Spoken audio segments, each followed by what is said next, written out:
নমস্কার সুধী সুপ্রিয় কৃষক বন্ধু ভাইরা, দেশের সমস্ত কৃষক ভাইদের জন্য যারা পিএম কিষাণ প্রকল্পের টাকা ইতিমধ্যেই পেয়েছেন, আপনাদের সকলের জন্য কিন্তু বিরাট আনন্দের খবর আজকের এই ভিডিওতে। পিএম কিষাণ সম্মান নিধি যোজনা, হ্যাঁ বন্ধুরা, 23তম কিস্তির টাকা খুব শীঘ্রই আপনাদের অ্যাকাউন্টে ঢুকতে চলেছে। মূলত কবে নাগাদ ঢুকবে সেই নিয়ে কিন্তু একটি অফিসিয়াল প্রতিবেদন রিলিজ করা হয়েছে। সেই প্রতিবেদনে কিন্তু ইতিমধ্যেই জানানো হয়েছে কবে নাগাদ কোন কোন জেলায় ঢুকতে পারে। এছাড়াও সেই গুরুত্বপূর্ণ প্রতিবেদনের মারফতে কিন্তু অনেক কতগুলি নোটিশ সেখানে আলোচনা করা হয়েছে। টাকা পাওয়ার ক্ষেত্রে কারা কারা টাকা থেকে বঞ্চিত হতে পারেন, এছাড়াও প্রধানমন্ত্রী ভোটের আগে যে প্রতিশ্রুতি করেছিলেন 9,000 টাকা ঢুকবে 6,000 টাকার পরিবর্তে, সেটি কি এই কিস্তিতে ঢুকতে চলেছে? সব কিছুই কিন্তু আজকের ভিডিওর মাধ্যমে আপনাদেরকে জানিয়ে দেওয়ার চেষ্টা করব। ইতিমধ্যেই অনেক কৃষকের অ্যাকাউন্টের স্ট্যাটাসের পরিবর্তন হচ্ছে। পরিবর্তন হওয়ার ফলে একদিকে যেমন বোঝা যাচ্ছে টাকা ঢুকবে, অন্যদিকে আবার টাকা না পাওয়ারও কিন্তু সম্ভাবনা আছে। কাদের কাদের অ্যাকাউন্টে টাকা ঢুকবে না, স্ট্যাটাস আপনাদেরকে ঠিক করতে হবে ডকুমেন্ট ভেরিফিকেশন করে। আবার অনেক কৃষকের অ্যাকাউন্টে অ্যাপ্রুভাল বাই স্টেট কিন্তু দেখাচ্ছে, এটির ইঙ্গিত টাকা কিন্তু খুব শীঘ্রই আপনাদের অ্যাকাউন্টে ঢুকতে চলেছে। সব কিছু কিন্তু বিস্তারিতভাবে আলোচনা করব, তাই ভিডিওটি অবশ্যই শুরু থেকে শেষ পর্যন্ত দেখবেন। আর এই ভিডিওটি শুরু করার আগে আপনি পশ্চিমবঙ্গের কোন জেলা থেকে দেখছেন অবশ্যই জানাবেন। বন্ধুরা, আমরা একদম বিলম্ব না করে অনস্ক্রিনে সরাসরি প্রতিবেদনের পৃষ্ঠায় চলে এসেছি। দেখতে পাচ্ছেন পিএম কিষাণের 20তম কিস্তি নিয়ে বড় আপডেট। কবে আসবে টাকা? 2,000 নাকি 3,000 টাকা? কারা পাবেন আর কারা বঞ্চিত হতে পারেন? কিস্তির প্রথম হেডলাইনটি দেখিয়ে আপনারা অবগত হয়েই যাচ্ছেন যে টাকা পাওয়ার ক্ষেত্রে এই প্রতিবেদনটি আপনাদের জন্য কতটা গুরুত্বপূর্ণ। প্রতিবেদনের অভ্যন্তরে যাওয়ার আগে দেখুন কি বলছে নিজস্ব সংবাদদাতা। প্রধানমন্ত্রী কিষাণ সম্মান নিধি পিএম কিষাণ প্রকল্পের 20তম কিস্তি নিয়ে গত কয়েক সপ্তাহ ধরে দেশ জুড়ে কৃষকদের মধ্যে ব্যাপক আলোচনা চলছে। বহু কৃষকের পোর্টালে ইতিমধ্যেই নতুন স্ট্যাটাস আপডেট দেখা যাচ্ছে। কারোর ক্ষেত্রে waiting for approval by state, আবার কারোর ক্ষেত্রে আরএফটি সাইন বাই স্টেট, যেটা আপনাদেরকে আগেই বলা হয়েছে। লেখা দেখা যাচ্ছে, দেখুন এখানে বলছে সাধারণত এই ধরনের আপডেট তখনই সামনে আসে যখন পরবর্তী কিস্তির অর্থ ছাড়ার প্রশাসনিক প্রক্রিয়ার শেষ পর্যায়ে পৌঁছে যায়। ফলে স্বাভাবিকভাবেই দেশের কোটি কোটি কৃষকদের মনে প্রশ্ন উঠেছে কবে তাদের অ্যাকাউন্টে টাকা জমা পড়বে, কত টাকা পাওয়া যাবে এবং সকল কৃষক কি এই প্রকল্পের সুবিধা পাবেন। প্রতিবেদনের পরবর্তী পৃষ্ঠায় আমরা চলে যাচ্ছি। দেখুন বন্ধুরা, কবে আসতে পারে 20তম কিস্তির টাকা? বিভিন্ন প্রশাসনিক ও রাজনৈতিক সূত্রে জানা যাচ্ছে জুন মাসে একটি বড় সরকারি অনুষ্ঠানের মাধ্যমে পিএম কিষাণের 20তম কিস্তির টাকা প্রকাশ করা হতে পারে। পশ্চিমবঙ্গ দিবস উপলক্ষে 20 জুন আয়োজিত কোনো কর্মসূচি থেকে প্রধানমন্ত্রী নরেন্দ্র মোদী কিস্তির অর্থ ছাড়ার ঘোষণা করতে পারেন বলে বিভিন্ন মহলের জোর আলোচনা চলছে।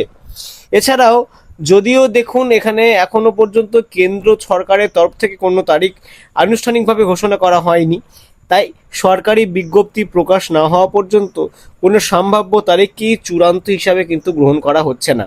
তবে কৃষক মহলের একাংশের মতে পোর্টালে স্ট্যাটাস আপডেট শুরু হওয়া কিস্তির প্রকাশের প্রস্তুতি দ্রুত এগোচ্ছে বলেই কিন্তু মনে করা যাচ্ছে। দেখুন কতজন কৃষক এই প্রকল্পের সুবিধা পাবেন। কেন্দ্রীয় কৃষি মন্ত্রকের বিভিন্ন সূত্র অনুযায়ী দেশের প্রায় 10 কোটি কৃষক পরিবার পিএম কিষাণ প্রকল্পের আওতায় রয়েছেন। 20তম কিস্তি প্রকাশিত হলে কয়েক হাজার কোটি টাকা সরাসরি কিন্তু কৃষকদের ব্যাংক অ্যাকাউন্টে পাঠানো হতে পারে। সরকারের ডিরেক্ট বেনিফিট ট্রান্সফার অর্থাৎ ডিপিটি ব্যবস্থার মাধ্যমে এই অর্থ সরাসরি কৃষকদের অ্যাকাউন্টে জমা হয়। ফলে মধ্যস্থতাকারীর কোনো ভূমিকা থাকে না এবং স্বচ্ছতার সঙ্গে অর্থ প্রদান সম্পন্ন হয়। ডিরেক্ট বেনিফিট ট্রান্সফার ডিবিটি লিঙ্কের মাধ্যমে আপনাদের অ্যাকাউন্টে সরাসরি সরকার মারফত ঢোকে, যাতে কোনো রকম কোনো দুর্নীতি না হয়। প্রতিবেদনের পরবর্তী পৃষ্ঠায় চলে যাচ্ছি। টাকা বৃদ্ধির বিষয়টা এবার আমরা আলোচনা করিনি। দেখুন এখানে বলা হচ্ছে 3,000 নাকি 2,000। বর্তমানে সবচেয়ে আলোচিত প্রশ্ন এটাই।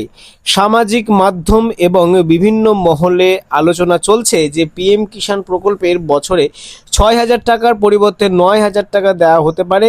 সেই সূত্র ধরে অনেকেই মনে করছেন 20তম কিস্তিতে 2,000 টাকার বদলে 3,000 টাকা দেওয়া হতে পারে। তবে বাস্তব পরিস্থিতি কিন্তু ভিন্ন। এখনো পর্যন্ত কেন্দ্র বা রাজ্য সরকারের পক্ষ থেকে 20তম কিস্তিতে 3,000 টাকা দেওয়ার বিষয়ে কোনো সরাসরি বিজ্ঞপ্তি কিন্তু সরকারিভাবে প্রকাশ করা হয়নি, আনুষ্ঠানিক ঘোষণা কিন্তু প্রকাশ করা হয়নি। দেখুন এখানে বলছে, ফলে সরকারি তথ্য অনুযায়ী এই মুহূর্তে ধরে নেওয়া হচ্ছে যে আগের মতোই 20তম কিস্তিতেও 2,000 টাকায় কৃষকদের ব্যাংক অ্যাকাউন্ট ঢুকবে। এটি কিন্তু 23তম হবে বন্ধুরা, 20তম এটি কিন্তু ভুল আছে, প্রিন্টিং মিস্টেক। দেখুন, সরকারিভাবে নতুন ঘোষণা আসা না পর্যন্ত 3,000 টাকার খবরকে নিশ্চিত তথ্য হিসাবে গ্রহণ করা ঠিক হবে না। এবার কিন্তু সবাই কি টাকা পাবেন, কি বলছে, এখানেই রয়েছে সবচেয়ে গুরুত্বপূর্ণ বিষয়। সবাই কি টাকা পাচ্ছেন? দেখুন কি জানানো হচ্ছে, সরকার আগেই স্পষ্ট করে দিয়েছে যে কিছু বাধ্যতামূলক শর্ত পূরণ না হলে কিস্তির অর্থ আটকে যেতে পারে। অনেক কৃষকই ভেবে বসে থাকেন যে টাকা আসবেই, কিন্তু বাস্তবে তাদের অ্যাকাউন্টে টাকা কিন্তু জমা হয় না। কোন কোন কারণে টাকা আটকে যেতে পারে? দেখুন, 1 নম্বর, কেওয়াইসি সম্পন্ন না থাকলে, অর্থাৎ আপনার অ্যাকাউন্টের সাথে কেওয়াইসি যদি হয়ে না থাকে তাহলে কিন্তু টাকা আপনাদের অ্যাকাউন্টে ঢুকবে না। এছাড়াও ফার্মার আইডি সংক্রান্ত সমস্যা। বর্তমানে ফার্মার আইডি অত্যন্ত গুরুত্বপূর্ণ হয়ে উঠেছে, আপনারা সকলেই জানেন। ফার্মার আইডি তথ্য অসম্পূর্ণ বা ভুল থাকলে অর্থ প্রদান থেকে কিন্তু আপনারা ব্যাহত হতে পারেন। এছাড়াও 3 নম্বর পয়েন্ট দেখুন, বলছে টাকা পাওয়ার ক্ষেত্রে যেটি গুরুত্বপূর্ণ, ব্যাংক অ্যাকাউন্ট নম্বর বা আইএফএসসি কোড ভুল থাকলে কিন্তু টাকা পাবেন না। অনেক সময় ব্যাংক অ্যাকাউন্ট নাম্বার বা আইএফএসসি কোড সামান্য ভুল থাকার কারণে ডিবিটি ব্যর্থ হয়, ফলে কিস্তির অর্থ কৃষকদের অ্যাকাউন্টে পৌঁছায় না। আধার ব্যাংক সিডিং ডিবিটি লিঙ্ক নিয়ে গুরুত্বপূর্ণ কি বলা হচ্ছে, আধার ও ব্যাংক অ্যাকাউন্ট সঠিকভাবে লিঙ্ক না থাকলে ডিপিটির মাধ্যমে টাকা পাঠানো সম্ভব নয়। তাই আধার ব্যাংক সিডিং স্ট্যাটাস অবশ্যই যাচাই করে নেবেন। যদি না করা থাকে আপনার অ্যাকাউন্টের সাথে, তাহলে অবশ্যই নিকটবর্তী সিএসসি সেন্টারে গিয়ে কিন্তু আপনারা করে নেবেন আপনাদের আধার সিডিং। এছাড়াও বন্ধুরা, নিজের স্ট্যাটাস কেমন করে চেক করবেন? দেখুন, আপনার অ্যাকাউন্টে টাকা আসবে কি না তা খুব সহজেই যাচাই করা যায় নিচের কতগুলি ধাপ অনুসরণ করে। পিএম কিষানের অফিসিয়াল ওয়েবসাইটে কিন্তু যাবেন আপনারা, ফার্মার্স কর্নার অপশনে ক্লিক করবেন, নো ইওর স্ট্যাটাস নির্বাচন করবেন, রেজিস্ট্রেশন নাম্বার আপনি আপনার লিখবেন, যেটা আপনার পিএম কিষানের রেজিস্ট্রেশন নাম্বার, ক্যাপচা কোড পূরণ করে সাবমিট করবেন। তারপরে কিন্তু আপনি আপনার অ্যাকাউন্টের স্ট্যাটাস চেক করে নিতে পারবেন যে আপনার অ্যাকাউন্টে টাকা ঢুকবে নাকি, অ্যাপ্রুভাল বাই স্টেট দেখাচ্ছে নাকি, সবকিছু কিন্তু আপনারা দেখে নিতে পারবেন। দেখুন, ক্যাপচা কোড সম্পূর্ণ করার পরে কি বলা হচ্ছে, এরপর আপনি যেটা দেখতে পাবেন, কেওয়াইসি স্ট্যাটাস আপনি দেখতে পাবেন ওয়েবসাইটে গিয়ে, আধার ব্যাংক সিডিং স্ট্যাটাস দেখতে পারবেন, ল্যান্ড সিডিং স্ট্যাটাস দেখতে পারবেন, এছাড়াও পেমেন্ট স্ট্যাটাস দেখতে পারবেন, বেনিফিশিয়ারি স্ট্যাটাস দেখতে পারবেন। যদি সবকিছু ইয়েস থাকে, সক্রিয় অবস্থায় থাকে, তাহলে কিন্তু কিস্তি পাওয়ার সম্ভাবনা অনেক বেশি। আপনারা এগুলি একটু চেক করে নেবেন। প্রতিবেদনের পরবর্তী পৃষ্ঠায় আমরা চলে যাচ্ছি। অনেকের প্রশ্ন, আগে টাকা বন্ধ হয়ে থাকলে কি হবে? অনেক কৃষকের কিস্তি অতীতে বিভিন্ন কারণে বন্ধ হয়েছিল, তবে সমস্ত তথ্য সংশোধন ও আপডেট করার পর ভবিষ্যতে আবার প্রকল্পের সুবিধা পাওয়া কিন্তু সম্ভব। অনেক ক্ষেত্রে দেখা গেছে দীর্ঘদিন ধরে আটকে থাকা কিস্তির অর্থ পরবর্তীতে ছেড়ে দেওয়া হয়েছে। তাই যাদের টাকা বন্ধ রয়েছে তারা হতাশ না হয়ে দ্রুত কেওয়াইসি, আধার সিডিং, ফার্মার আইডি এবং জমির তথ্য যাচাই করে নিন। আপনাদেরকে আগে যা যা তথ্য আমি বলেছি সবগুলো কিন্তু আপনারা নিকটবর্তী সিএসসি সেন্টার বা যে কোনো কম্পিউটার সেন্টারে গিয়ে, যেখানে সব রকম কাজকর্ম হয়, সেখানে গিয়ে কিন্তু অবশ্যই আপনাদের স্ট্যাটাসটি চেক করিয়ে নেবেন।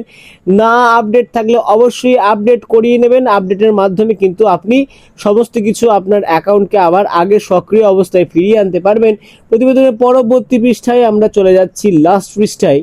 সবশেষে কৃষকদের জন্য পরামর্শ, কোনো গুজব বা সামাজিক মাধ্যমে ছড়ানো অপ্রমাণিত তথ্যের ওপর নির্ভর না করে নিয়মিত নিজের পিএম কিষাণ স্ট্যাটাস পরীক্ষা করুন। সমস্ত নথি ও তথ্য হালনাগাদ থাকলে পরবর্তী কিস্তির অর্থ পাওয়ার ক্ষেত্রে কোনো সমস্যা হওয়ার সম্ভাবনা কিন্তু অনেকটাই কম। আপনি সবসময় মনে রাখবেন, নির্ভুল তথ্য ইজ ইকুয়াল টু কিন্তু নিশ্চিত টাকা। তাই আপনার প্রদান করা প্রেরিত তথ্য সবসময় কিন্তু ঠিক আপলোড করবেন। তো এই ছিল আজকের ভিডিওর আপডেট। যদি আপডেট ভালো লাগে অবশ্যই ভিডিওটিকে লাইক করবেন। আজকের ভিডিওটি এই পর্যন্তই রইল। বিভ্রান্তির শিকার হবেন না। সঠিক খবরটি সবার আগে জানার জন্য চ্যানেলটিকে অবশ্যই সাবস্ক্রাইব করে রাখুন। সরকারের তরফ থেকে কোনো নোটিফিকেশন এলে অবশ্যই এই চ্যানেল থেকে সবার আগে আপলোড করা হবে। আপনাদের গুরুত্বপূর্ণ মতামত, মূল্যবান মতামত কিন্তু অবশ্যই কমেন্ট সেকশনে জানাতে ভুলবেন না। আপনাদের কোনো জায়গায় ডাউট থাকলে বা আপনাদের অ্যাকাউন্টে কোনো সমস্যা থাকলে অবশ্যই কমেন্ট সেকশনে জানাবেন, যে আমরা ঠিক করে দেওয়ার চেষ্টা করব আপনাদের সাথে যোগাযোগ করে। ভিডিওটি ভালো লাগলে অবশ্যই লাইক করবেন। আবারও বলছি, থ্যাঙ্কস ফর ওয়াচিং। চ্যানেলটিকে অবশ্যই সাবস্ক্রাইব করে ধ্রুব টক্সের সঙ্গে থাকবেন।